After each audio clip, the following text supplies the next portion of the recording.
Yeah, thanks, Anna. Really appreciate the introduction and the invite, and I'm excited to be talking to everyone today and sharing my work. So I'll just go ahead and get into it. Let me just share my screen, which screen sharing button has disappeared. There it is. Okay.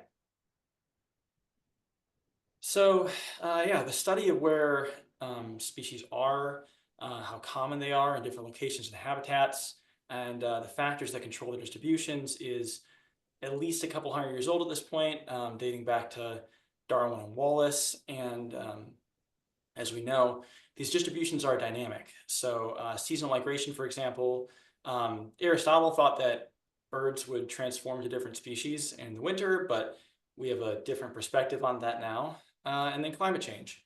As waters warm, marine animals are by and large moving to keep up with the gradual migration of suitable habitat, suitable environmental conditions over time. And this figure here, probably almost everyone's seen, which is from Malin Pinsky's 2013 paper, and it shows that the average rate of species range shifts is greater in regions where the seafloor has been warming faster.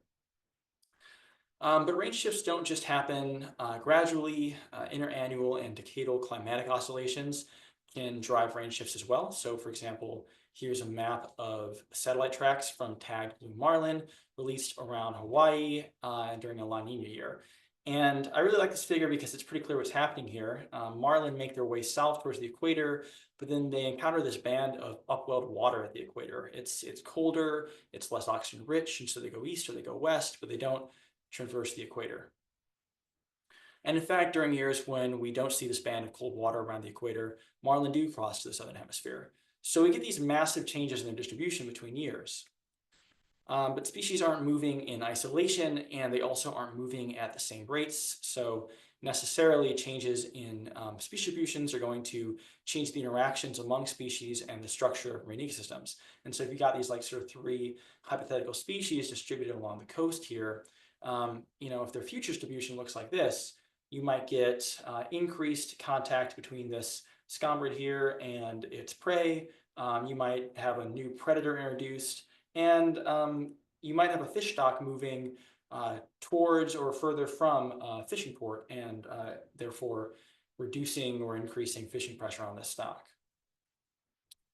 So extremely broadly, my work is interested in species range shifts. Where are species going?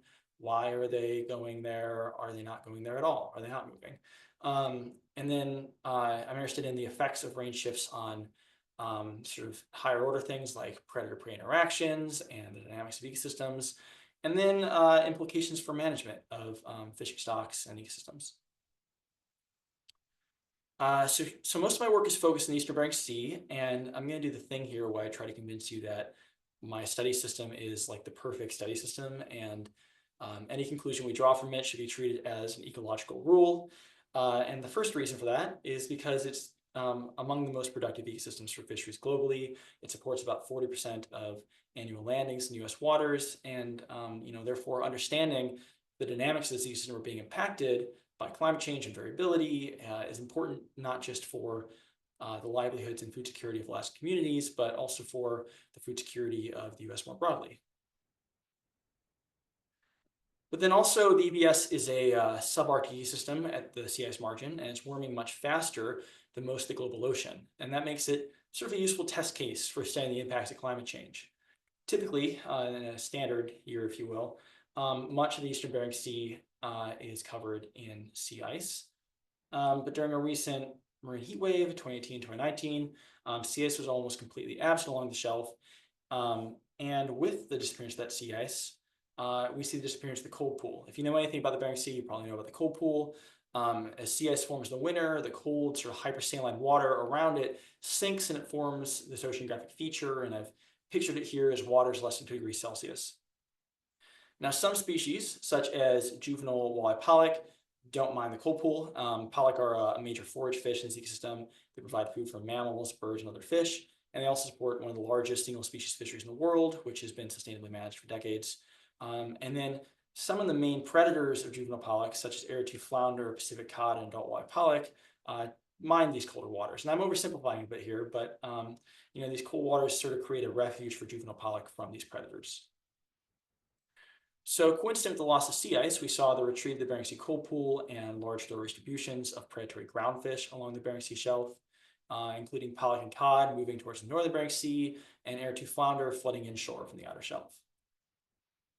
So in this first project I'm talking about, this was published in December in Fish and Fisheries. All my co-authors are right here on the slide. So thank you to all those folks. And we basically projected range shifts out for a bunch of different species in the Bering Sea and looked at the effects of various covariates on what sort of range shifts we expect. So this study relies on species distribution modeling, and it's pretty conceptually simple. We start with records of where a species has been observed and how abundant it was there, and then data on climatic conditions such as temperature.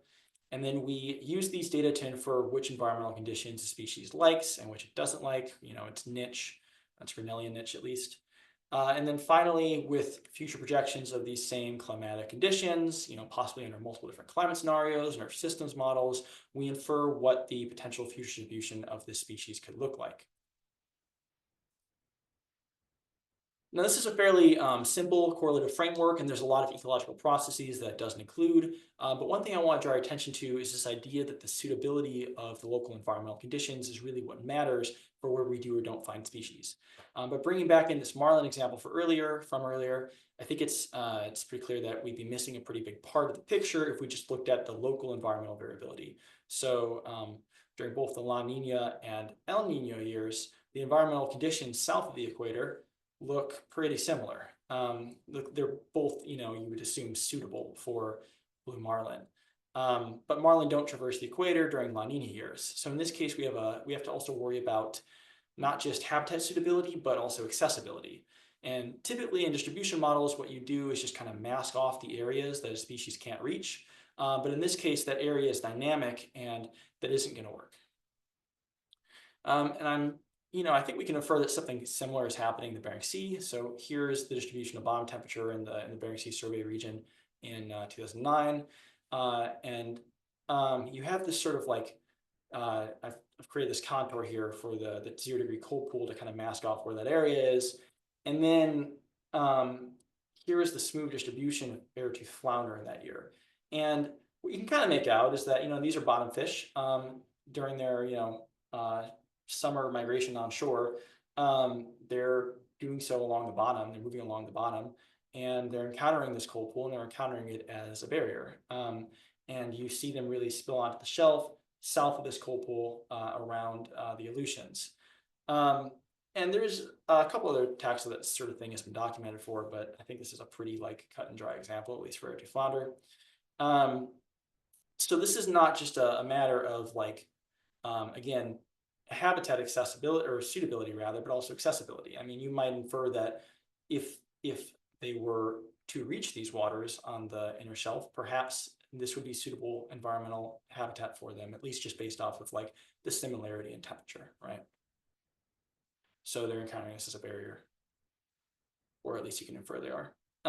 So let's say that you surveyed for a given species of fish on a regular grid of locations across latitude and longitude, and that you did it repeatedly year over year, and you found that fish sort of in these yellow points occurred here, and then you didn't find them in these purple points. And the idea is we want to capture this sort of large scale movement in relation to something like an annual index that's non-spatial in nature, like the cold pool. So just how much of the Bering Sea is covered in those waters less than 2 degrees Celsius. So you can kind of line these up, and you notice there's this sort of gradual shift in their distribution as a result.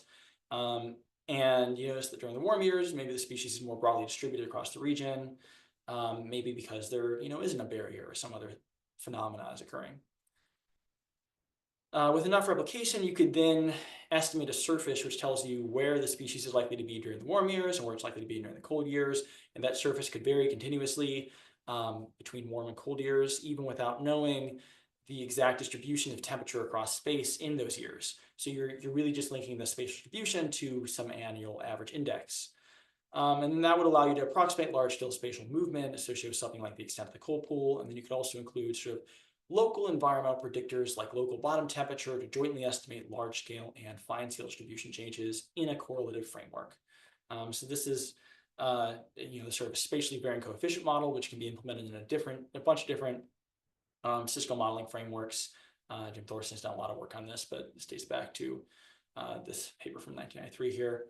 And the basic idea is you just have like some sort of surface whose value is multiplied by an annual coefficient.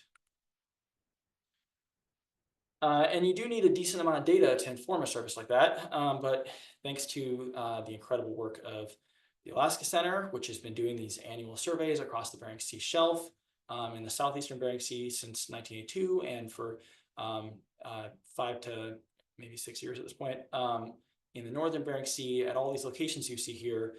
So we have a lot of spatial and temporal replication of surveys in this region. And then we also have a high quality, high resolution oceanographic model adapted to the Eastern Bering Sea by scientists at the Alaska Center. And the skill testing I've seen for this shows that it does a pretty good job at approximating temperature and carbonate dynamics. So we have what we need here. We have a bunch of data on the distribution of these species, and we have a bunch of data on the environmental conditions where they were observed.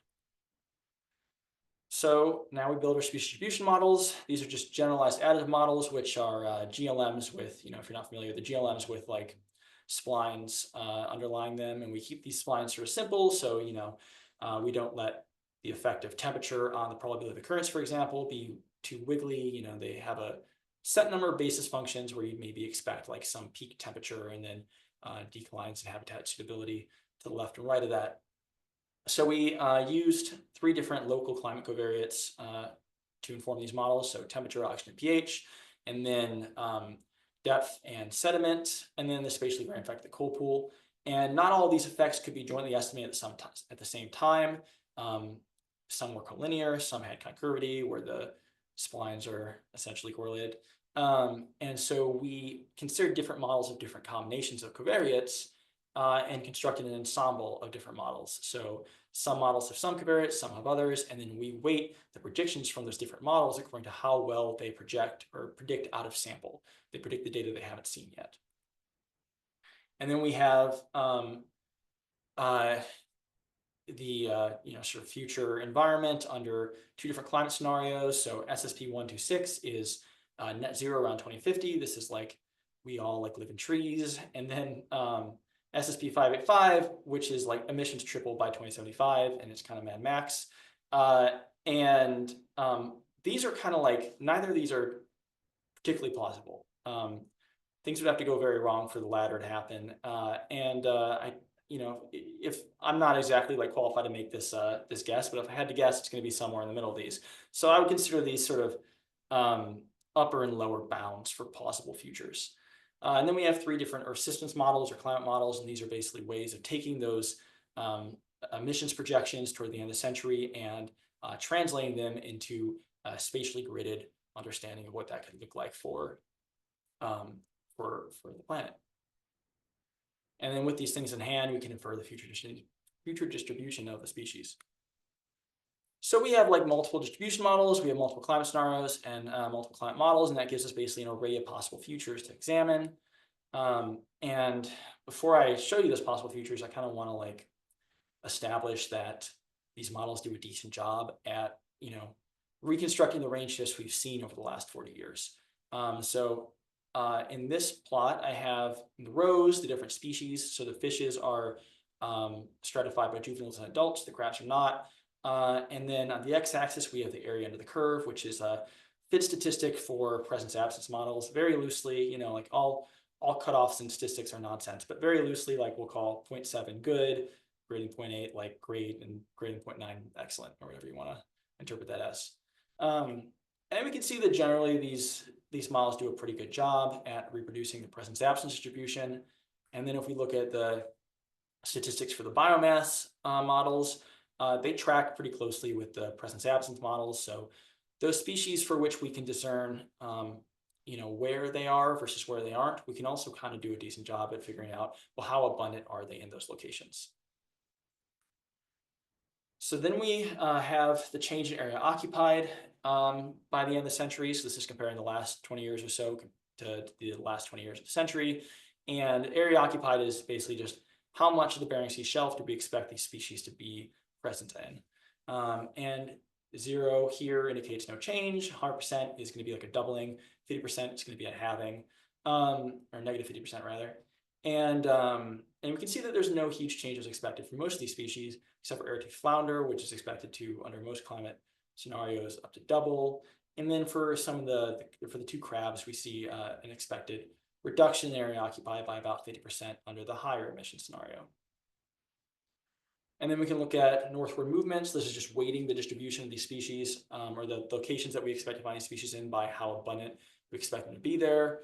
And pretty much all these species are expected to move north by upwards of like 200, 300 kilometers, which is about maybe like 2 or 3 times as extensive as was previously projected for the system. So those are fairly large range shifts. But those are also means, and you can see that there were substantial error bars around those. So one thing I want to do is kind of look at like what are the sources of uncertainty here. And uncertainty loosely just means like disagreement among different climate scenarios and different climate models, and within different species distribution models. So here I've plotted uncertainty over time in gray for juvenile adult white pellic, and you can see it's increasing as you might expect. And then we do that for all species, and you can see they're all increasing. But then we can do is we can partition this into different sources. So here we have in green uncertainty owing to the climate scenario, and these are super different futures, like I've said. So you would expect that this would be the biggest source of uncertainty, and it's perhaps one of the only that are included in most range projection studies. But we can tell just from this plot that we're missing a lot of uncertainty if we don't account for other sources. Then we can look at climate models. For most species, these are not the largest source of uncertainty, or even a particularly large one, except for air-toothed flounder, which I won't get into the reason for that. But in general, climate models are a smaller source of uncertainty for this suite of taxa than the climate scenarios are. But then there's disagreement among species distribution models. So this means like, disagreement among models that did account for the cold pool or did account for oxygen or what have you. And we can see that for the plurality of species, distribution models are actually the largest source of uncertainty. And that's perhaps surprising because we're using a correlative framework. So, or at least it's concerning because we can't really discern what are the factors really driving species distributions. And unless we're able to, clearly we're not going to be able to, kind of clamp down on a lot of this future uncertainty here. But getting into sort of the covariates that are driving uncertainty, we have here models without a cold pool spatially varying effect on the top set of panels, and those with one on the bottom set of panels. And then on the x-axis, I have model weight. And then we have 2 different models that I'm leaving unnamed here, but we have model weight, which is, it's based on cross-validation. So the models that have higher weight do a better job predicting data they have not seen yet. And you can see that the models with a cold pool spatially varying effect are generally doing a better job predicting the data they haven't yet seen, better job extrapolating. And then we can also look at some of the changes projected by these distributions, or by these models. And there's different ways to slice this, but here I'm just plotting mean northward movement, and you can see that the extent of movement projected by these models with the cold pool spatially varying effect is up to twice as large as those without. So these models do a better job fitting the historical trends, and they also suggest range shifts that are twice as sensitive to climate change as what I'll call traditional SDMs. So now we kind of want to move to like implications of these range shifts for the ecosystem. So just like in terms of setting up sort of hypotheses or expectations, let's say that we had a suite of species and they were, moving in all sorts of different directions. Here I've plotted like sort of predators in blue, drawn predators in blue, and then you have sort of prey in green, and they're moving in all different directions. Some aren't really moving, and they have asynchronous climate responses. So the outcome of this could be sort of difficult to predict at the ecosystem level, but at least some work by Becca Selden on the Northeast Shelf shows that this diversity of responses can buffer against sort of directional effects or cascades through the ecosystem. Then you have this sort of alternative possibility where species are responding seriously within, but not among trophic levels. So for example, if the prey weren't really moving, but the predators are all moving and they're moving at fairly similar rates and in fairly similar directions, then you'd expect, okay, well, this is going to increase, interactions among these species, or it's going to decrease it depending on the direction of movement. And it's likely to sort of result in a change to the dynamics of the system in terms of maybe there's an increased bottom-up control or sorry, top-down control, or maybe there's cascades are likely in this sort of scenario, I would say, or more likely. And then you have sort of a third possibility where predators and prey are moving together. They're all moving at fairly similar rates. And you think of this as sort of like a redistribution of the whole community in space and not really a reorganization of it. And you also infer that there will be likely less possibility for trophic cascades and stuff like this. So in this next project, which is still in progress, we basically took these SDM outputs and we projected predator-prey overlap, and we're plugging these into a multi-species population model to infer the potential changes in the ecosystem going forward. So we're focusing on a smaller suite of species here. Juvenile pollock are sort of focal prey species, and then we have their 4 predators, which constitute about 80-something% of the mortality for juvenile pollock in this ecosystem. So these are really the dominant predators. And in case you aren't aware of pollock as a big deal already, they're like the 2nd largest fishery in the world, and they're everywhere in everything. You've probably had them if you don't even know you have. And they're a central forage fish in the Bering Sea, which has been described as sort of like a beer belly ecosystem where you have this large pollock stock that supports basically all of the upper trophic levels. And then we have one more focal prey species here, snow crab, and predation by adult Pacific cod, which is their primary predator. Snow crab are historically abundant and economically important. There was a large population crash in 2018 and 2019 during the marine heat wave. To be clear, Pacific cod predation is not thought to be the primary cause of that, or I don't even know if it ranks among the top 5, but it is a concern for the stock going forward as the cold pool disappears and cod potentially come into more contact with snow crab.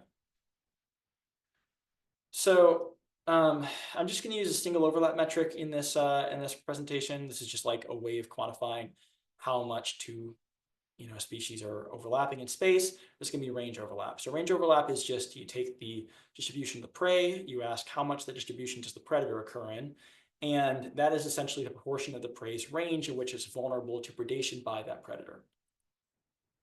And just again, some projections. Here, to orient you to this plot, we have in the columns our predator-prey pairs. So prey snow crab here and predator cod, and then juvenile pollock and its 4 predators. And then we have year on the x-axis going into the future. And then we have range overlap under the high emission scenario on the y-axis. So just plotting projected changes for snow crab and cod, we see about 20% increase in overlap between snow crab and cod towards the end of the century. And we see somewhat similar increases for juvenile pollock and cod and adult pollock predators. And then a much larger increase in overlap between flounder and juvenile pollock. And not much happening for halibut. But, for 4 or 5 of these species, we're seeing similar trends here. And the question is kind of like, is that due to movement of the prey? Is that due to movement of the predator? Is that, really it's both? You can't really decompose it that way. And we looked at this a few different ways, but one sort of very aesthetically attractive way that I'd like to show you is just using this sort of bivariate color scale and mapping their distributions. So we have in blue, if it's all blue, then the prey are present and the predator is absent. If it's all pink, then there's no prey present and the predator is all there. And if it's purple, then we expect both the prey and the predator to co-occur in that location. So again, similar column layout. Now I'm showing maps of the Bering Sea region, and this is sort of the historical distribution, 1995 to 2015 averaged. And what I want to draw your attention to are these blue regions in sort of the central northern Bering Sea here. And you can see that for all 5 of these predator-prey pairs, this is an area where we have blue and we don't have any red, so we have but it's not purple, it's blue. So you would consider this more or less a refuge from predation for these prey. And then if we look at the projected distributions, drawing your attention to the same locations, we see that for 4 or 5 of these species pairs, that those some locations that were previously blue are now purple, which means that the prey stayed and the predator is moving in. So in other words, you would attribute this more or less to being like synchronous responses among predators. And then just to relate this back to the cold pool, same plot as before, only now we have cold pool extent on the x-axis. And what we're doing is we're just taking the annual estimate for each year climate scenario and climate model. So there's about 2,000 of those. We're just taking the cold pool extent from that, we're taking the expected range overlap from that, and we're plotting them against each other. And what we see is that, it's not surprising necessarily because these models include the effect of the cold pool. So obviously, these two things which both arise from those models are correlated. But the models expect that as we lose the cold pool, overlap increases between 4 out of 5 of these predator-prey pairs at a saturating rate for 3 of them, and at a increasing rate for juvenile pollock and flounder. But then we can also take the, in this case, this is 5 years of northern Bering Sea data that we have, and compare them to the model estimates, and they generally agree. So yeah, I feel like this, in ecology, there's so many examples of like, this just seems to me like it's surprising that you can describe something as complex as the joint distribution of 2 different species using like a single annual index. It does a pretty good job. So again, these sort of synchronous responses within predators of pollock, you might infer that that would be bad news bears for the pollock population. But instead of inferring that, we're going to try and actually test that. And I'm working with Kirsten Holzman, who is taking all of these different projections and multiple draws of them under various climate scenarios and climate models and whatnot, and plugging these into the multi-species age-structured stock assessment model for pollock, beartooth, and cod, and using them to infer potential changes in the population dynamics of this multi-species stock over time. And those are running right now. So, hopefully I'll be able to share things like that with you soon. But this will allow us basically to, by having lots of different simulations, allow us basically to partition uncertainty in future trajectories the same way we did it for the SDMs, where you can, compare among different distribution models and different climate models and different climate scenarios. So I'm really excited for this.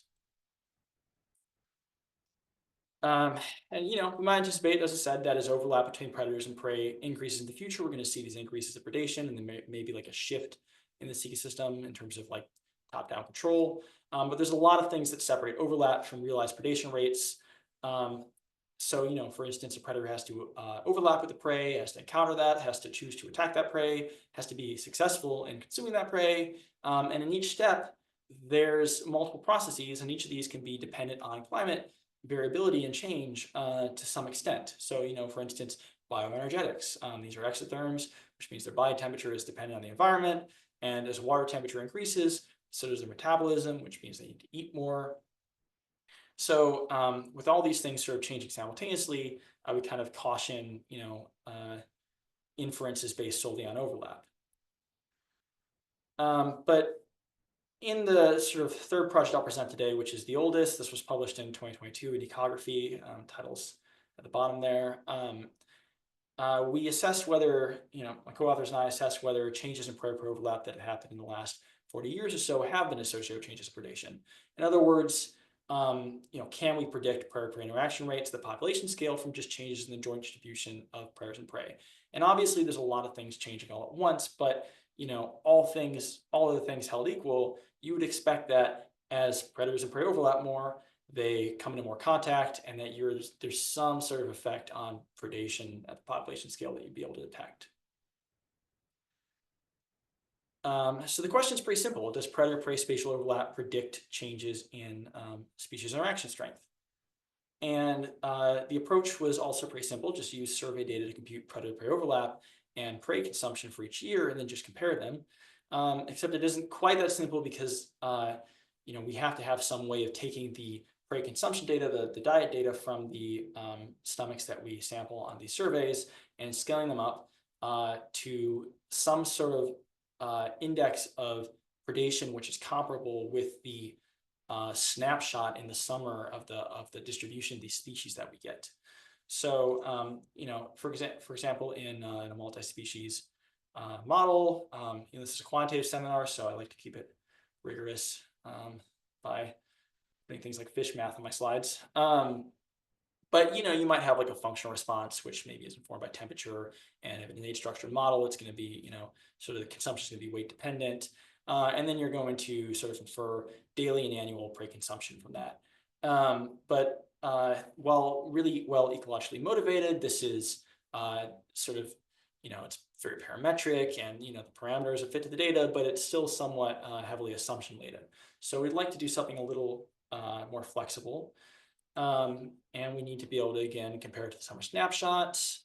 We want minimal assumptions, and we account for the fact that stomach sampling is not connected to predator abundance in any way. And then on these surveys, the sampling of these stomachs is typically by set size bins. So, no matter how many individuals that come up in the hall, our aim is to get sort of even sampling across predetermined size classes. And so the models are also going to need to be stratified by those size classes. So probably a lot of folks are familiar with VAST, and it utilizes these sort of this called spatiotemporal Gaussian markov random field, which is basically a multivariate normal, where the correlation between sites, or between these sort of mesh points that we place around the sites, is dependent on the spatial separation between sites. And the sort of the short of it is that this is a very flexible way to estimate and interpolate the distributions of things like predator biomass or consumption from these consumption data, without making explicit assumptions about the effects of, for example, environmental covariates on these things. So what we can do is we can estimate the spatial distribution of predators in each year for each size class, and then we can just divide the amount of juvenile pollock that we found in each predator's stomach by the weight of that predator, and we can feed that into the model to estimate the spatial distribution of the ratio of pollock biomass consumed to the biomass of predator. And then, as you can see, you just multiply those things. In each year, we then sum these things, so we get total annual predation, which this is a bit of a misnomer. This is really like a non-time integrated snapshot of predation on the same time scale as the survey. And then we have, from a similar model, the distribution of pollock, and we use it to compute annual spatial overlap. And then we just regress these things, taking into account the uncertainty in both metrics. So here I'm going to use 3 overlap metrics. Area overlap is very similar to range overlap. It's the area of the study region where both species occur, but since juvenile pollock are so broadly distributed in this region, it's mostly just area overlap and range overlap are basically the same in this case. And then we have the global index collocation, which is a similarity between species center of gravities and dispersions, and then the local index, which is a sort of grid scale correlation between predator and prey densities. And as you can imagine, these things tell you very different things. These 2 indices are based on biomass, and this is based on probability of occurrence. And then we're just going to take these estimates. So for each overlap metric in each year, where years are different points here, and we also have like an index of predation, and we just kind of regress these things.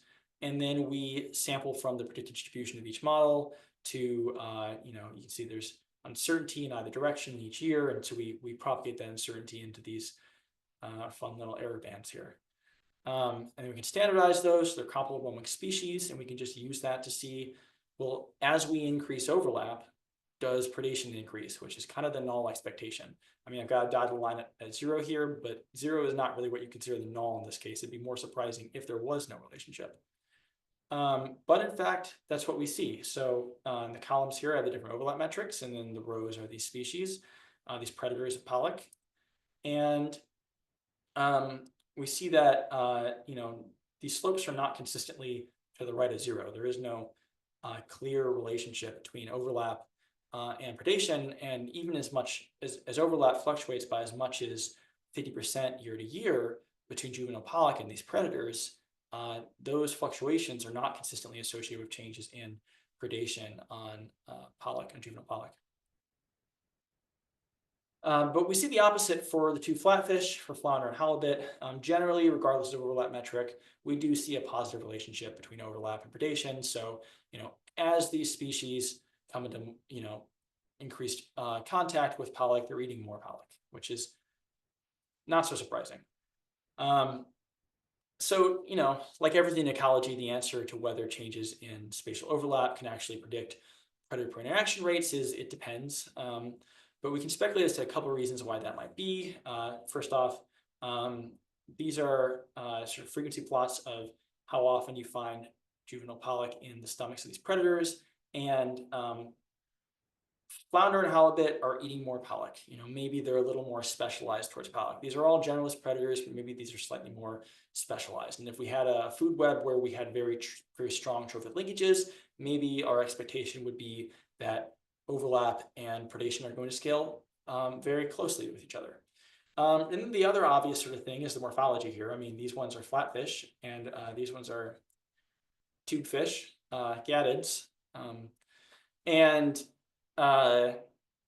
Halibut do forage in the water column, but for the most part, these are demersal species. Most of the foraging is going to be near the bottom, and these two-dimensional metrics of overlap based on the bottom trawl survey, therefore, might be a much better proxy for predation rates, because foraging for these species is happening more often than not in 2 dimensions, whereas cod and pollock are perhaps moving more in the water column.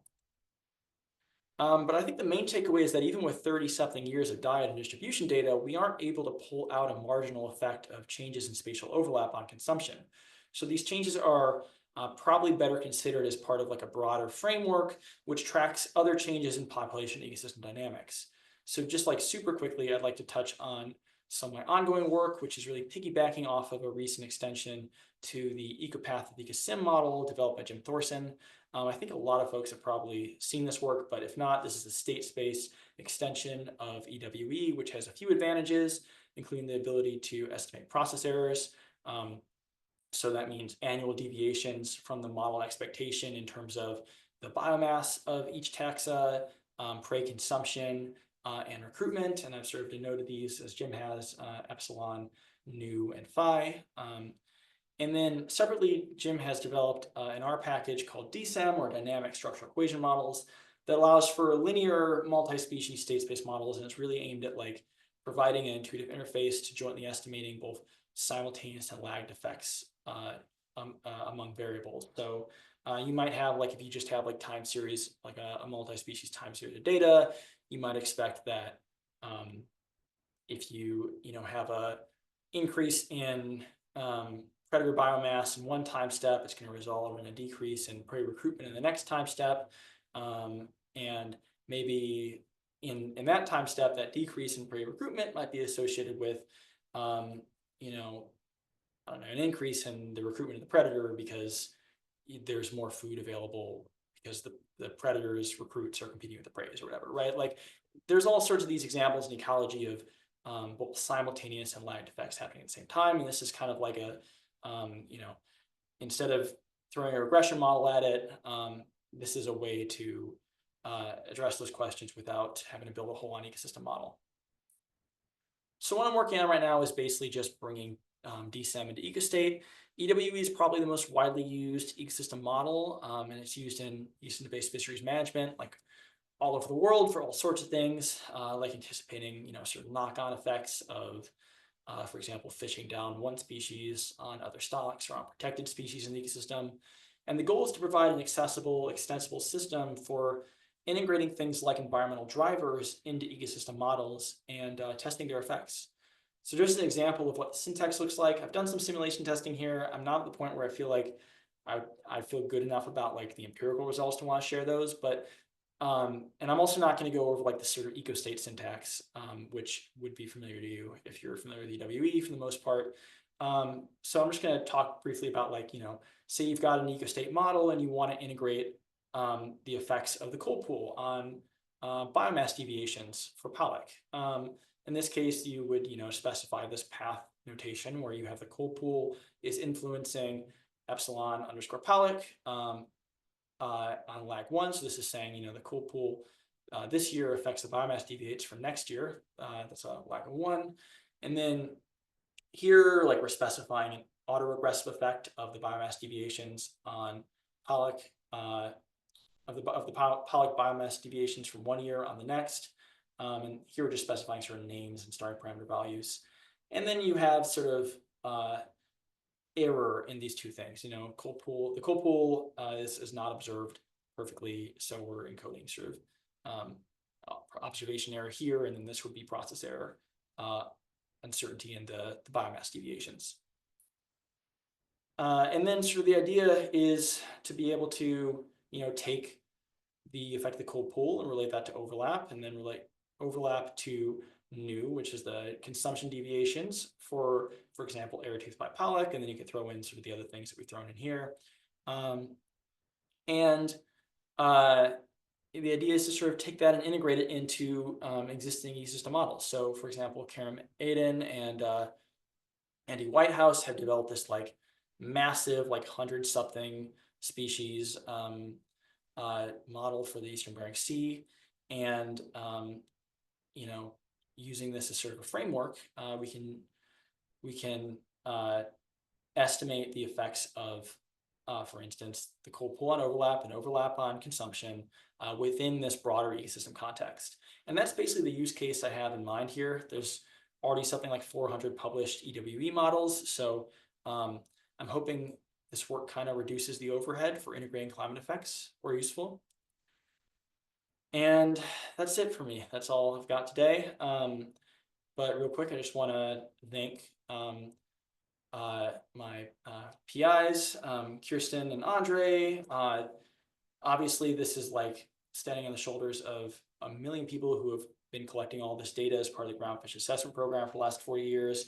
And then all of the climate modeling and oceanography work going on as part of ACLIME within the Alaska Center, all my collaborators who are listed here, and funders and affiliations. And yeah, I think with that, I'll take questions.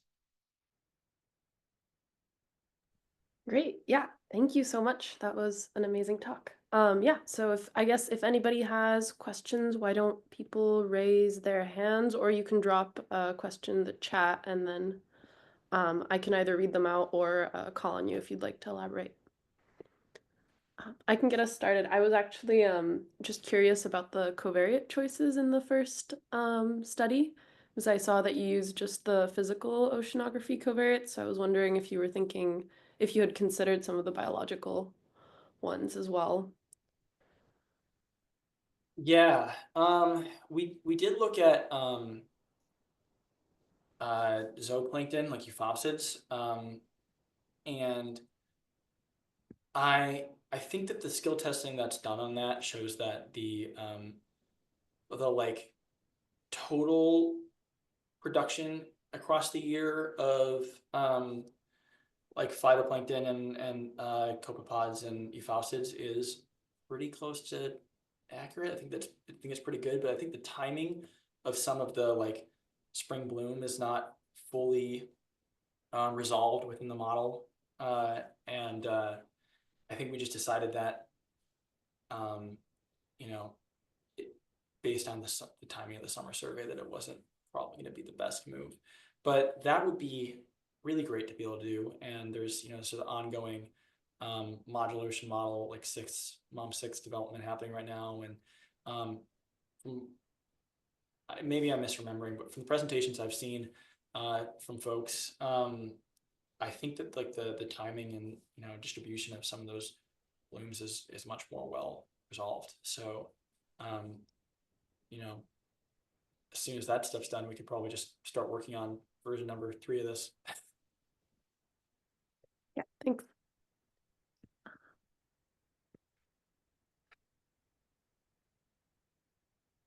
Yeah, just checking if there's any questions.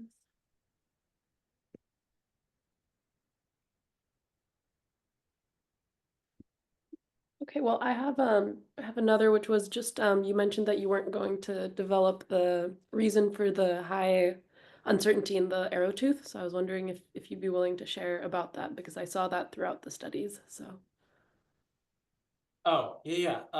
That's not so interesting, actually. It turns out that Community Earth System Model, CESM, makes the cold pool disappear much faster than the other Earth systems models, and the distribution of arrow tooth are particularly sensitive to the cold pool effect. So arrow tooth, in just CESM, arrow tooth grow to sort of occupy a huge portion of the shelf, and then the other Earth systems models catch up. So you have that peak in uncertainty due to the Earth systems model in mid-century, and then they kind of collapses again.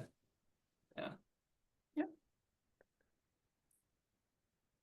Man, not even Andre has a question.